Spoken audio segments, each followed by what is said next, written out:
who am I? You know, who am I to the people? You know, I have a kid now, like I said before. Honestly, it's just that fatherhood time. You know, I haven't yet spent much more time with my son as I would want to. And he'll understand that as he gets older. If I can see, like, how can I change and how can I give my son more knowledge rather than luxury things, then I'm gonna do that.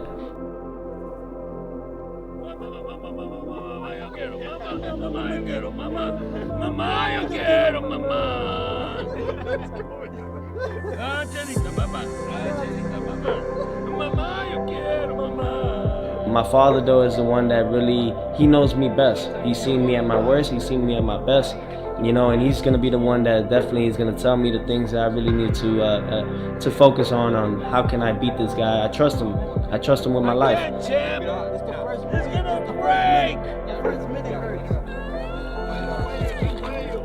In the quiet before the noise, this fight begins long before the bell. Not in a ring, not under lights, but in the spaces where belief is tested and habits are stripped bare. Two fighters, two rhythms, moving toward the same night from opposite directions. And I just want everyone to see that, you know, my father didn't become trainer of the year just by luck. You know, in 2020, you know, we beat the most decorated fighter pound for pound during that time, Vasily Lomachenko. That was from him. You know, he told me how the game plan had to go. And he'll push him and he'll freaking just try dogging him. But he's trained for that. He's trained to keep on doing that every round. So when he spars, I tell him, okay, you could box, but what's gonna happen when you can't box no more? You get tired of it and you feel that guy's weight. Yeah.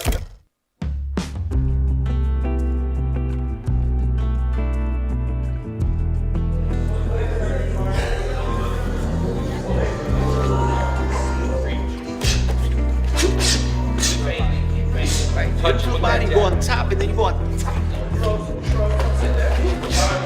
Good. Go. That head.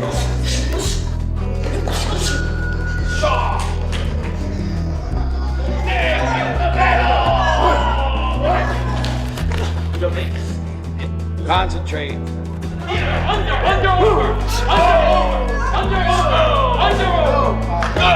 doing things I can almost never do. Teofimo Lopez has always existed in that uncomfortable space where confidence borders on defiance, where belief isn't borrowed from praise but sharpened by doubt. He's never been the guy who needs everything calm and orderly to perform. If anything, chaos has usually been the switch that wakes up his best version. And that's what makes his preparation for Shakur Stevenson so fascinating. A lot of the times, you know, I didn't want to go into the gym. I didn't, you know, especially when I had to swim. You know, that was painful.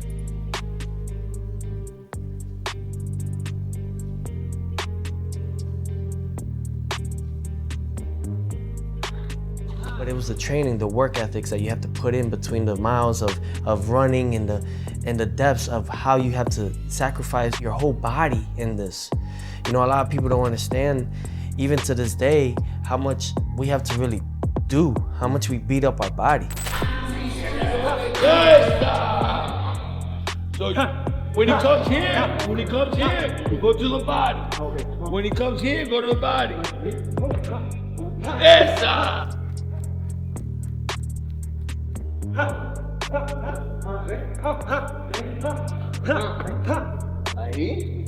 Oh, beautiful. He can't touch it, champ. He can't touch it. This time the noise hasn't changed him, it's focused him. Behind the scenes, Teofimo's training has been about tightening the parts of his game that don't rely on adrenaline, controlling distance better, staying disciplined between explosions, and forcing structure into moments where he used to freestyle. You know who that is, right? Like really looking. My father put me in with the top guys, professional fighters at like 12, 13 years old. You know, and that was something that I really enjoyed the most because it was hard. I would cry, I would run away, I didn't like it. And I would tell him like, you know, this is not for me, I want to quit. And he would just, nope, no, you could do this. My father would flip it around sometimes and say, okay, you want to quit, we'll quit. And literally I would stop for maybe a day or two and bug him, be like, hey, I want to go back in the gym. So I believe we had this connection, obviously, since birth. The emphasis isn't just on power or athletic bursts, it's on patience, timing, and understanding that against someone like Shakur, you don't get unlimited chances. You can feel that this camp is about accountability, less talking to the crowd, more talking to himself. Every session feels designed to answer one question: can Teofimo stay sharp when the fight slows down? Camp, you know, you gotta be serious and stuff. You know, yeah, that's to get focused on the fight, but gotta make it a fun camp. Right now, I'm gonna blow my dad's ear. 13,000 years ago, it was a dominant paradigm in the study of ancient America. But it was wrong. Don't cover me.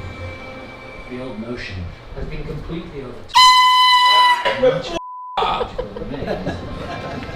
Fossilized human footprints have been found in the New Mexican desert.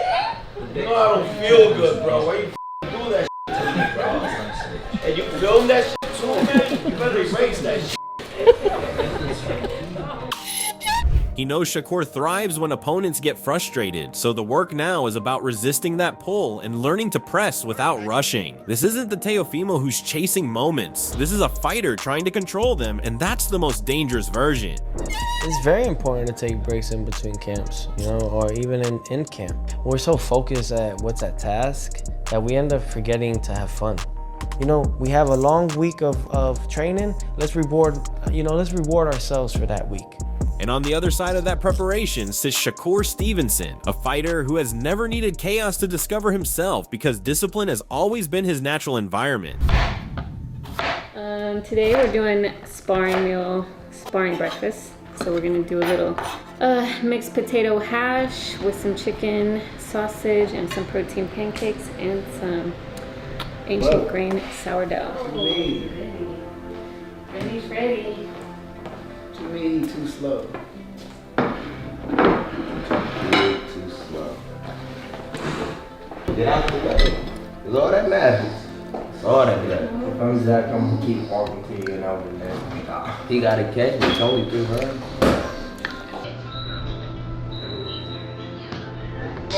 Yeah, 10 ready. We need to be pushed today. Bring the smoke, baby. That dude ain't going into it. Going right for it. Keep doing for it. Yep, that's the body. Yep, that's that body. July 12th, demolishment. We're gonna demolish it. Guy's way too slow. Shakur's too sharp, too fast, too strong. Where Teofimo sharpens his edge by learning restraint, Shakur sharpens his by removing excess. His training for this fight has been quiet, deliberate, and almost clinical, built around repetition, clarity, and decision-making under fatigue. This camp isn't about reinventing anything, it's about refinement. Every session is structured to reinforce what already makes him dangerous: distance control, balance, timing, and the ability to stay mentally untouched no matter what's happening around him. There we go, there we go. Left 15, all the way down. Tweaking today. Yeah, that's that prep. That's so what you already been doing? Yeah. That got it. We'll see that. That's good. I feel great. Sprints kind of be getting me right, get my conditioning right. Sometimes in a fight could turn into a sprint.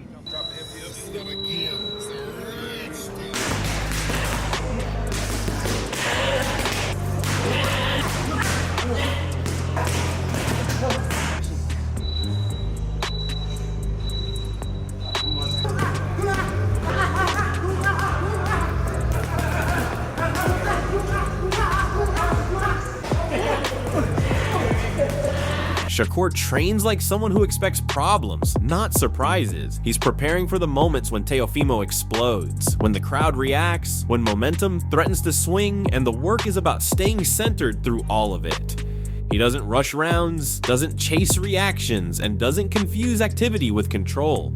Everything is about efficiency, taking away options, forcing mistakes without forcing exchanges. Shakur knows this fight won't be won with emotion or volume. It'll be won in the quiet seconds between punches, where positioning beats power and patience beats impulse. This preparation reflects that mindset. He's not training to prove anything, he's training to execute. Big fight coming up. I heard you was the one that wanted to fight, right? Yeah. I actually set this fight up. And I honestly did it because I wanted to push myself. I know that Teo is a tremendous fighter. I know he's on an extremely high level. And I feel like, well, I know that I can beat him, but I know that this should be a tough test, so I'm ready. Who were some of the other options you had? Lamar Roach. That would have been a real good fight, man. But I mean, Teo, he's a bigger name, though, so I see why you went with him. Yeah, bigger name, and also he got the more accolades. He's been undisputed before. He's won belts at 35, won belts at 30, at 40. So he's more accomplished. So I know that would be a better name on my resume.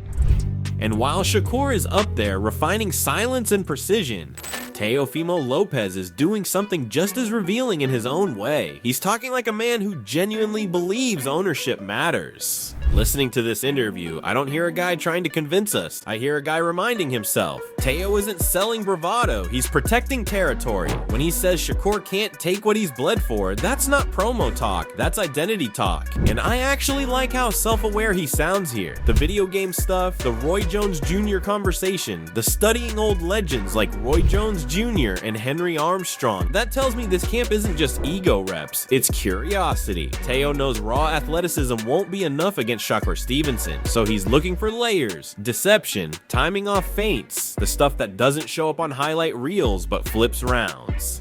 Well, I think at certain points in your career, right, you have to realize that you don't know everything, right? And sometimes you have those, like the likes of Roy Jones Jr., who was arguably the best fighter in the 90s, even the early 2000s, and for him to want to, help me in some sense, maybe there's something that I'm not possibly there yet with that he could possibly add to my arsenal, and I would love to see more. I would love to learn more. That's like some type of mentorship.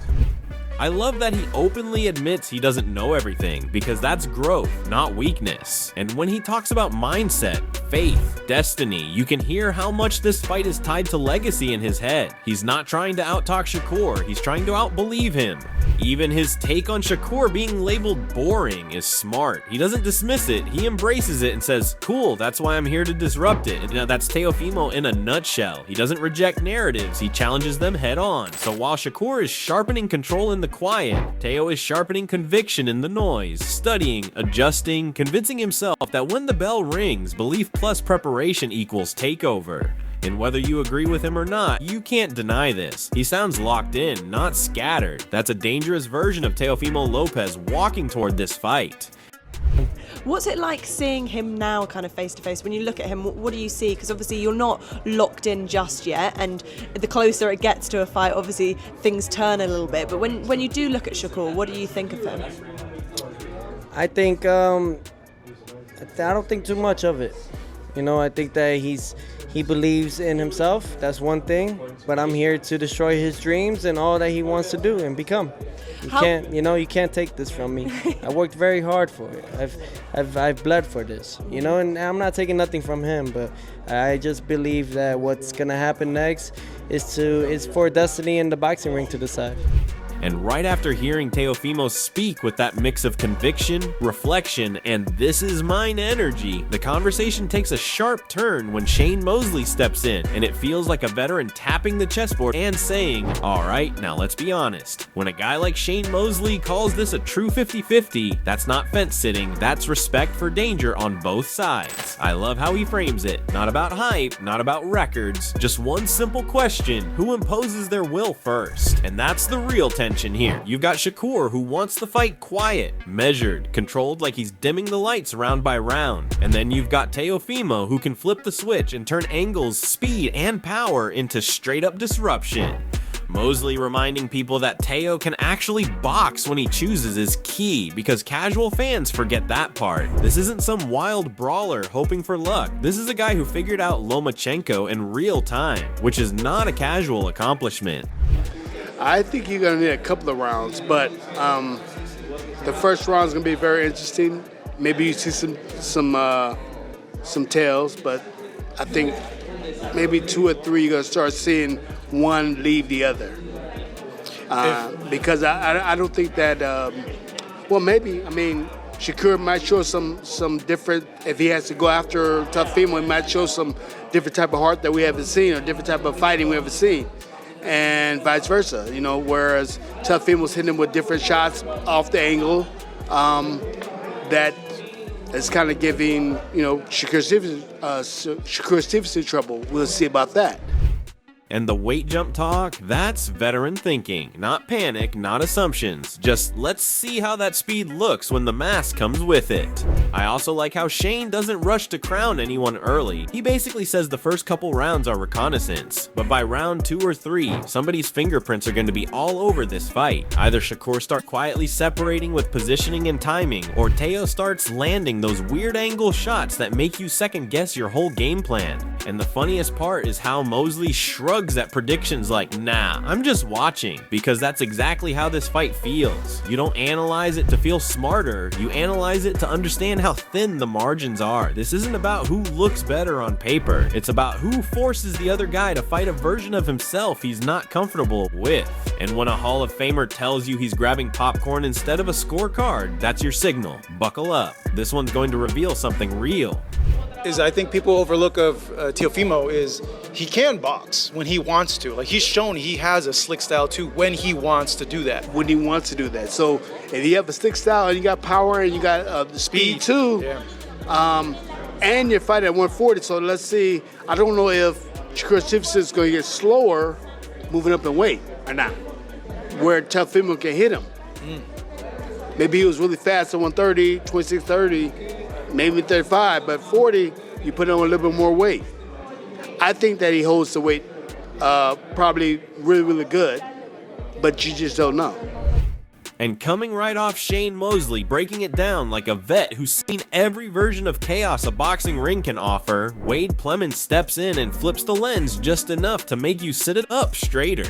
Because now it's not just about styles clashing, it's about timing, intent, and the sport finally doing something right. I'm listening to this and thinking, yeah, this is what boxing has been starving for. 2 elite fighters still in their prime, not marinating for 5 years, not hiding behind excuses, actually signing the contract when it matters. Wade's excitement isn't forced either. You can hear it in the way he talks about this like it's a necessary fight, not just a good one. And he's right. This isn't about knockouts or viral moments. This is about levels. Shakur isn't here to impress casuals. He's here to control space, time, and ego. Teofimo isn't here to survive rounds. He's here to prove that his belief in himself isn't just noise. I love how Wade leans into that idea of delusion on both sides, because that's the truth nobody likes to say out loud. Great fighters have to believe they're unbeatable, even when logic says otherwise. Shakur thinks Teo is delusional. Teo thinks Shakur hasn't met his reality yet, and that's exactly why this works. When 2 guys both think they're the final answer, the ring doesn't lie, it clarifies. Says that Teofimo's delusional, Shakur has that same delusion. It's what propels both of them to the highest degree. Now, here was them facing off a couple of months ago, I think, at this point, and this is what I was talking about. Shakur is in stature the bigger guy, which is crazy because he fights at the lower weight. He is a bit more skinny, obviously, but now he's coming up to 140, and it feels like Teofimo Lopez can't go much bigger than 140. Like, I've heard him talk about going to 147. That would be the highest I would think Teo should go, but here's their face-off. Real quick, Izzy, you should be in the middle. I know, I'm the... Yeah. There you go. He going to smile. Like, these dudes don't hate each other, and you don't necessarily have to. There are certain fights where that level of venom is needed, and it's welcome. And what really makes Wade's breakdown hit is how grounded it is despite the hype. There's no pretending this is a brawl, no selling a knockout that may never come. This is a high-skill problem-solving session with consequences. I'm nodding along when he talks about this being a chess match because that's exactly what it is, but with egos attached. Shakur's whole thing is defensive offense, making you miss, embarrassing you quietly, and stacking rounds while you're still looking for momentum. Teofimo's danger comes from the fact that he can box too, but he chooses when to unleash it, and when he's locked in, he turns subtle mistakes into big moments fast. Wade pointing out that Teo has already been beaten while Shakur hasn't is important, but it's not a diss, it's context. It means Shakur has to answer questions Teo already faced and survived, and Teo has to prove that the inconsistencies are behind him when it actually counts. I like how Wade frames this as boxing getting back to what it should be, best versus best. No safety nets, no legacy padding. We're not watching this to see who talks better or sells better. We're watching to see who actually owns their style under pressure. This fight isn't comfortable, it's clarifying. And when analysts stop predicting and start saying, let's see, that's when you know you're dealing with something real. Stylistically go between Shakur and Teo because they're both very technical. Both guys understand the sweet science and fight very smart. No one takes a ton of risks. Teo does have a bit more pop in his shots and can put you down, but if you take the risk of making a massive mistake versus a guy like Shakur, then Shakur will outbox you, outclass you, and take you into deep water. So we'll see. Stylistically, we'll see how this thing goes because I don't see a super over-aggressive Teofimo Lopez. I don't see that. I don't see Shakur getting too out of pocket with him either, but we will have, I think, a very, very high-skill, high-level boxing match. I'll be honest. I'm going to be real honest. He was a lot better younger. And coming straight off Wade, laying it out like a calm strategist, the energy flips the moment Lonnie B jumps into the conversation, because now we're not talking theory anymore, we're talking feel. You can hear it in his voice. This isn't analyst excitement. This is I've been in the gym with these dudes excitement. And I love that perspective because when someone who's worked pads with Teofimo and seen Shakur up close starts calling this an atomic bomb, I'm listening. Lonnie B isn't guessing, he's reacting to muscle memory. The way he describes Teo's explosiveness is hilarious but also terrifying. Like, yeah, you think you know what power looks like until you're suddenly switching gloves mid-session wondering what just happened. And then on the other side, he talks about Shakur like a problem that's almost unfair. So clean, so sharp that people don't even appreciate what they're watching in real time. That Roy Jones comparison hits too, because that's exactly how history treats guys like this. When someone makes elite fighters look ordinary, fans start saying, who has he really fought? Instead of admitting they're watching something rare. Lonnie B basically says Shakur's problem is that he's too good, and that's a wild problem to have. And Shakur is phenomenal. I mean, he's just phenomenal, excellent boxer. Cat-like reflexes, sharpshooter, knows what he's doing in there, great ring generalship, know when to use his jab. I mean, Shakur is, he's so good that it might be to a default. And I'm gonna tell you why I say that. You got somebody like Roy Jones, who was so good that he ain't fighting nobody. These guys are number ones. And it's just that he's so good, he make these guys look like nobody, so they say, oh, well, he ain't fought nobody. Why come he just can't be that good? And what really makes this breakdown pop is how he frames the danger on both sides without glazing either guy. He's not pretending Shakur is untouchable. He straight up says there are shots Shakur has taken that he absolutely cannot afford to take against Teofimo. That's not hate, that's reality. Teo isn't the guy you test habits against. One clean touch and suddenly his confidence goes through the roof. The traps come out, the rhythm changes, and now you're fighting a completely different animal. I also love the Floyd versus Roy analogy because it explains everything in one sentence without disrespect. One guy dares to bend the rules because he can. The other guy perfects the rules until they feel suffocating. And that's why this fight feels special. Lonnie B isn't selling a boring chess match or a reckless firefight. He's saying this is jazz versus jazz, two masters improvising in different languages. If Shakur doesn't strip Teo's confidence early, things get dangerous fast. If Teo can't disrupt Shakur's calm, he's stuck chasing shadows for 12 rounds. pounds. That's the tension. That's the beauty. This isn't about who looks cooler on highlights. It's about who can stay himself when the other guy forces you out of your comfort zone. And when someone who's seen both camps says, this is a classic, that's not promo talk. That's a warning. Because Tio, he's one of those guys.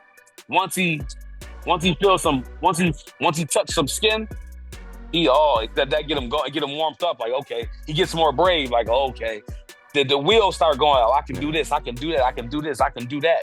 And you can see him putting the wheel. When he's in the zone, it's almost impossible to stop it because he's tapping his back of his heel and he's setting up different traps and his confidence. It's like the key factor of his fight, right? There we go. If his confidence is here, you can almost kiss the fight goodbye. So Shakur has to rip his confidence from the second the fight starts and keep it that way, because if not, there we go. He got to keep that gas tank on E. So when you stack all of this together, it stops being about who sounds more confident and starts being about whose identity survives contact. You've got Teofimo Lopez sharpening belief, layering structure onto chaos, convincing himself that ownership matters and moments belong to him.